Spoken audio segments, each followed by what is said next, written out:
Hi, I'm Marna, and I have some real simple Ken and in fact Barbie hacks for clothing that you can easily make your Barbie and Ken dolls. I say Ken because I don't see many hacks on Ken, actually none on YouTube. So I brought some out to show you what I have done and ideas that I have.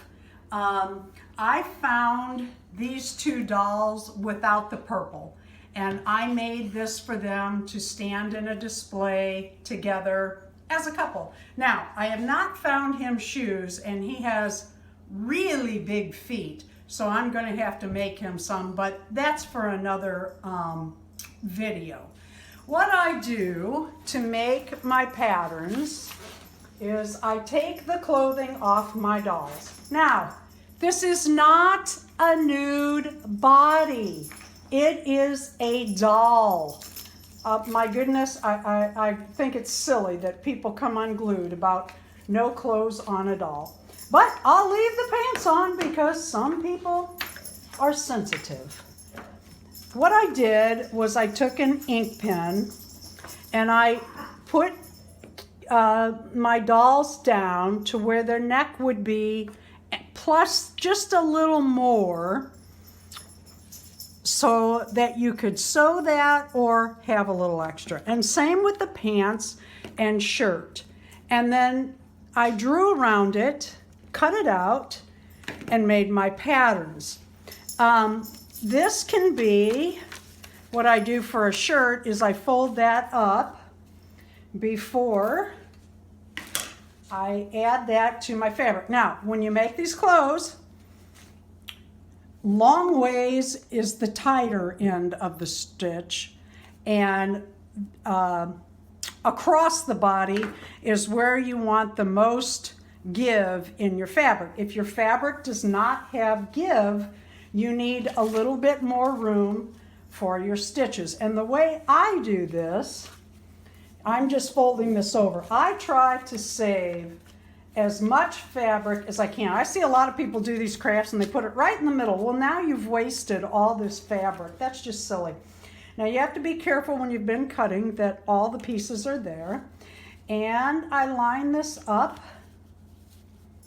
and I use, well, I had some laying here, safety pins, and that way when I'm showing beginners, they don't get stuck by the pins. You pull that part under and you safety pin that down. You have the double seam. You just cut this out. Now, if you want pants, you start at wherever you want the pants to begin, and that would be down further. And I have found always make them taller at the waist than you think you need, because if you don't, then you're going to find that you've made pants too short. So if I were doing these pants, I'd scoot it way over to this edge where it's been cut. You can see that.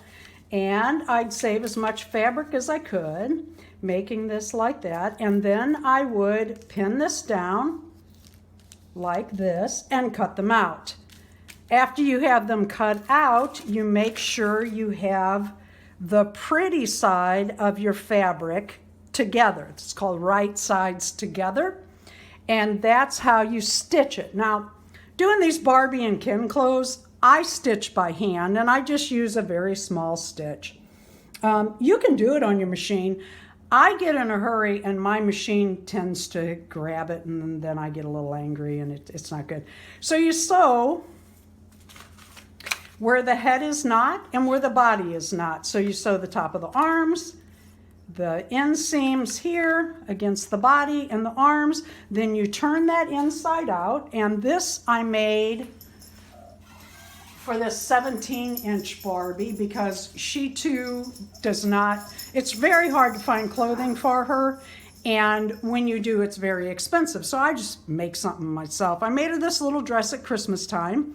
I sewed the seams, as you can see, and then I slit the back for her so that her body goes in and out.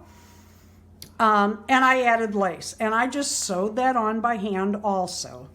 It's very, very, very simple. Now, If you don't think you can make your own patterns, you can go online and find free patterns for both Barbie and Ken. Now the 17-inch Barbie, I'm not sure about.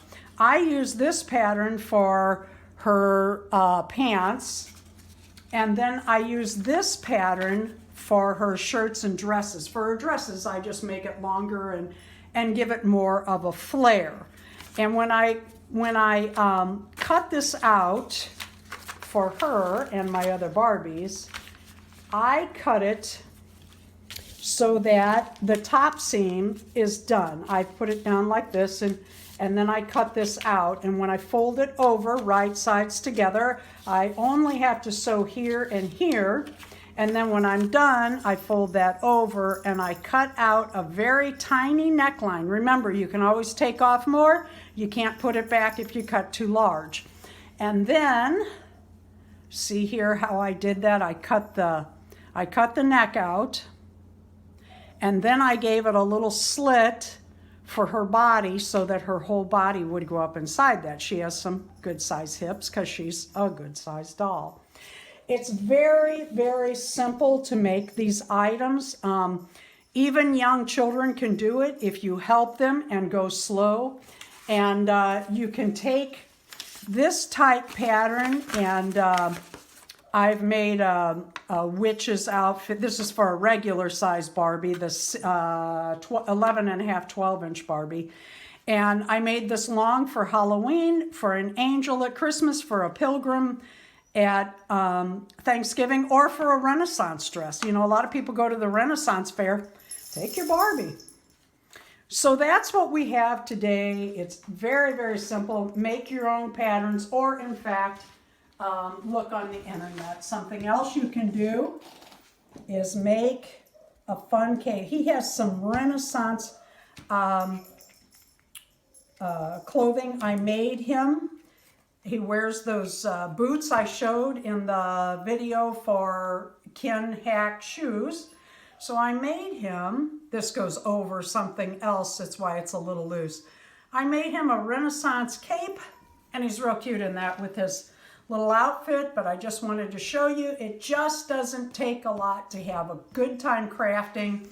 Our camera went out, so I went ahead and I dressed him in the little Dracula-like outfit, Renaissance man, whatever you want to call it, with the little outfit and cape that I made him and put his boots on. There's a lot you can do. It is so fun to craft and to dress up your dolls, put them on display. We set up a Frozen display for the winter on one of our shelves, and I like it. It's fun. Is it fancy? No, but it's fun for me. And I love, love, love my 17-inch Barbie. She's always dressed and out for the holidays or the seasons or whatever. Thank you for watching. I hope you learned a little bit, have a little fun. Please subscribe, like our videos, and leave a comment.